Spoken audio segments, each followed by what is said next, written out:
Good morning, y'all. It's Shantia, and I am back with another word. Okay, so today we are going to be talking about the title of this video is grace upon grace upon grace. Okay, and so within the past 2 or 3 days, I've seen these numbers throughout this entire year, but within the past 2 or 3 days, God kept showing me the number 555 or 5555. Okay, and so he brought me back to what the number 5 means, and the ultimate meaning of the number 5 is God's grace. Okay, God's grace.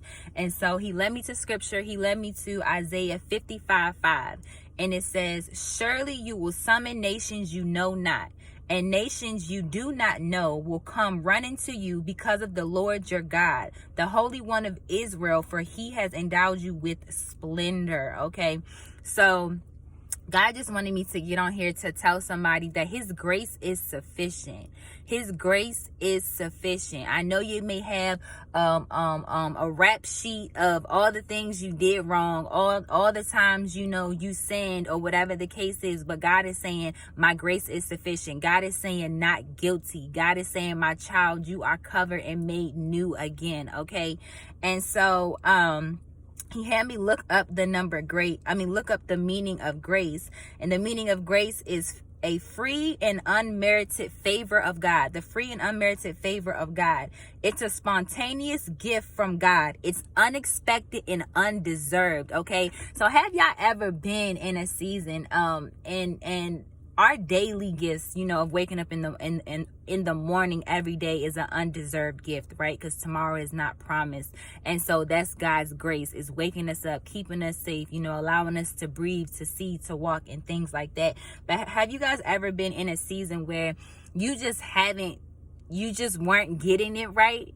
And God somehow surprises you with a blessing or a gift, and you're sitting there in awe because you're just like, I know I didn't work for this gift. I know I don't deserve this gift, but yet God still gave me what I asked for. My God. Okay.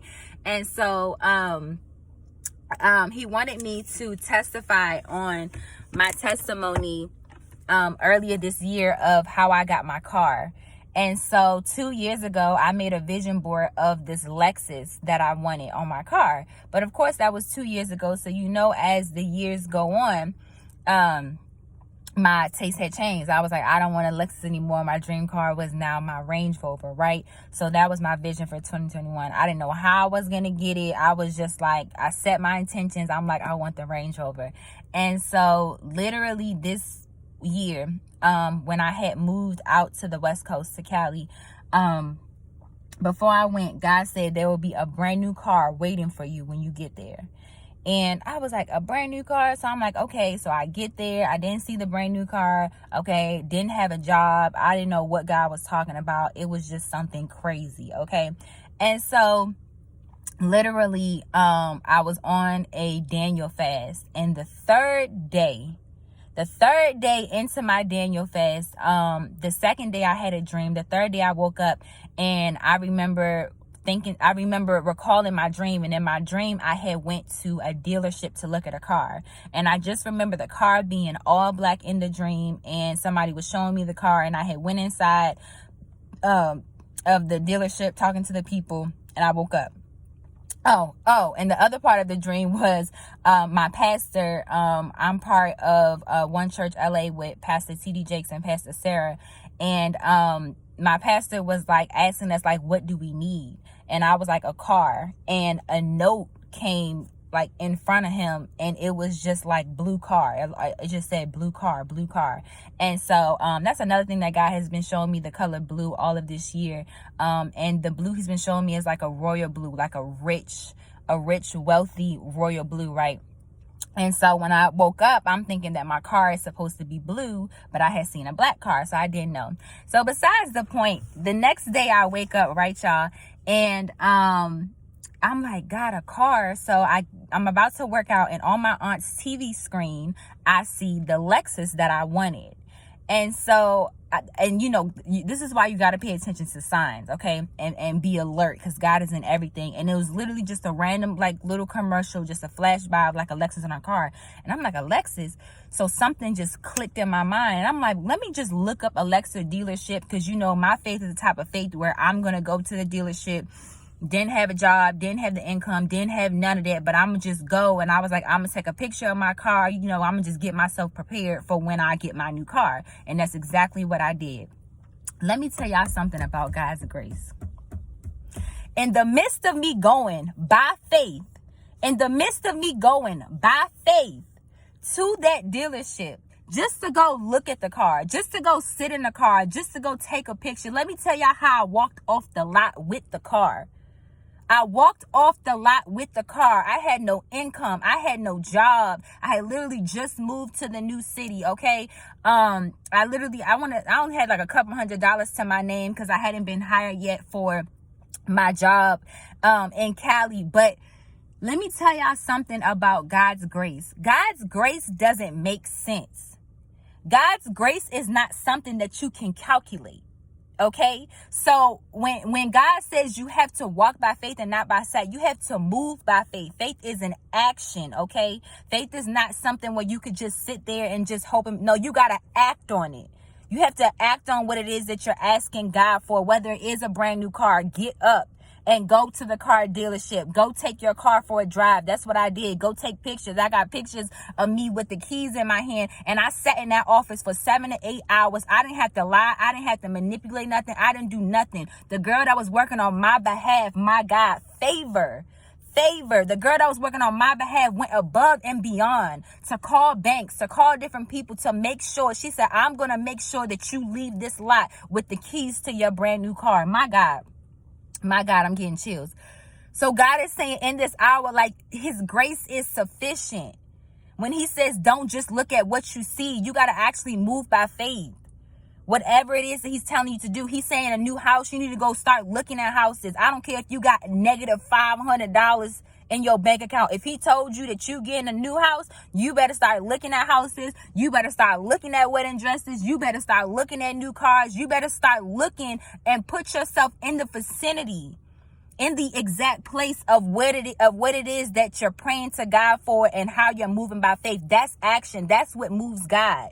Go start looking at furniture to your house. And it makes no sense. It makes no sense, because you can have no money to your name, right? But God's grace is sufficient, okay? And I have been waiting a while to give my testimony on how I drove off the lot with my luxury car. You know, I had completely forgot about it, but God didn't.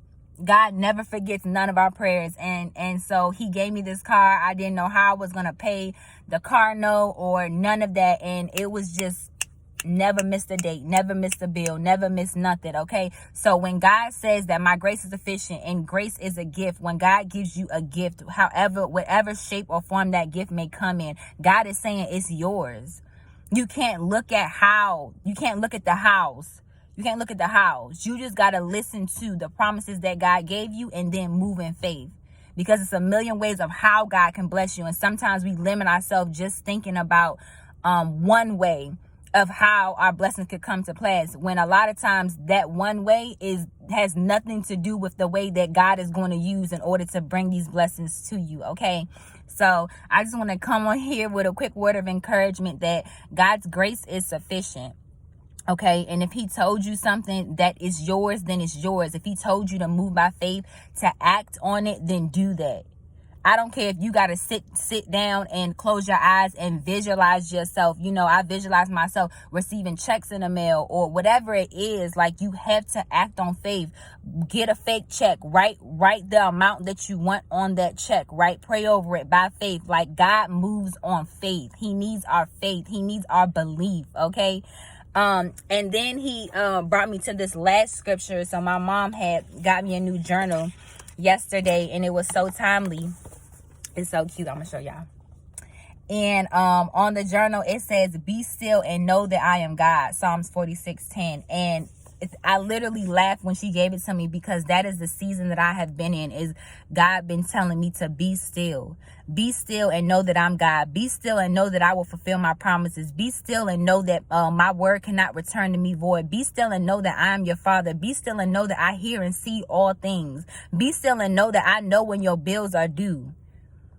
And so in this season, God is saying, be still and know that he is God, and also know that his grace is sufficient. His mercy is there. Yes, you might have all of these things of where you messed up at, but God is saying, my child, I have grace for that. I have grace for that. Whatever it is, get it into your mind of how you think you're going to be calculated out of, or why you can't have that, or why you can't do that, and get that scenario in your mind right now. And this is God saying, my child, I have grace for that. I have grace for that. I have a gift for that. I have a spontaneous gift for that.